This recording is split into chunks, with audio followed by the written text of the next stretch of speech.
I'm Govind Rao, Director for the Center for Advanced Sensor Technology, and I've been at UMBC for 25 years. We started the center as an umbrella group to capture innovation that would lead to new low-cost sensor-based products that would have transformative effects. The focus here is transforming life through technology, but having a high impact for major problems in society.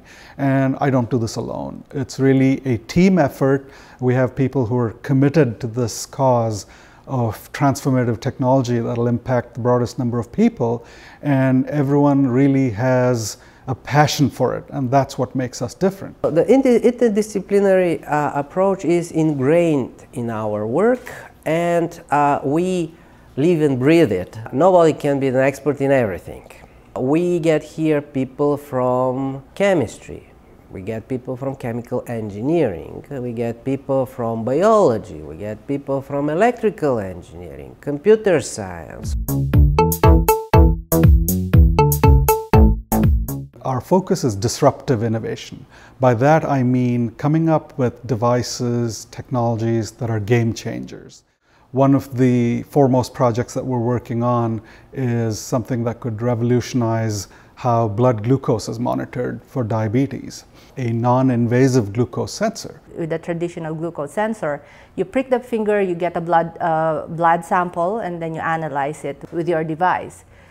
We are trying to go away from that altogether by simply measuring the glucose that diffuses through the skin. With a non-invasive glucose sensor, there's no pain, it's not messy, it's easy.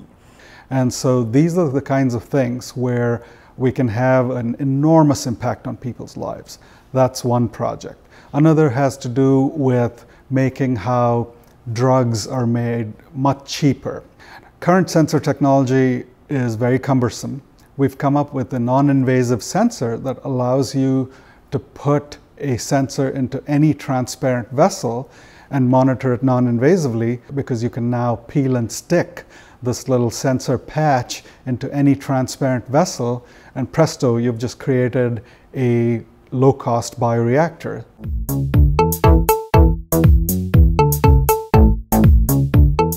Passion is something you can't fake. It really comes through, and I think is why we're very successful in attracting corporate partners and funding agencies who come and visit and see what we're doing and are immediately sold on the compelling vision that we have. So we got together a few times, ending up with co-writing a grant proposal for the National Institute of Health, which got funded, and it generated this really great energy that GE has been now taking advantage of, as far as now putting its own funding into UMBC to develop some really unique sensors for infant care. So it's a great partnership. It's really a relationship-based partnership, but UMBC brings an amazing amount of technology where GE Healthcare can use and eventually productize and commercialize. And really the idea is to reduce infant mortality rates globally with this kind of technology that UMBC is unique with.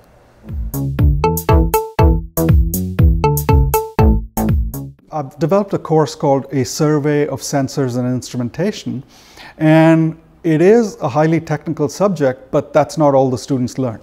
They actually learn the basics of sensor technology, and one of the course requirements is to come up with an idea based on a sensor technology and work in teams and write a business plan around it. It's no longer sufficient, and this is something I tell my students.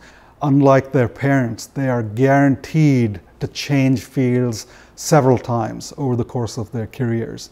And to do that, they need to be nimble, they need to be willing to learn from a variety of different fields, and they need to always reinvent themselves. There's a tremendous advantage to be gained if you can develop someone's curiosity, because curiosity ultimately, as human beings, that's the one trait that distinguishes us from all other species. And if we can feed on that, foster that, nurture that, develop that, that curiosity automatically leads to discovery, and discovery leads to innovation.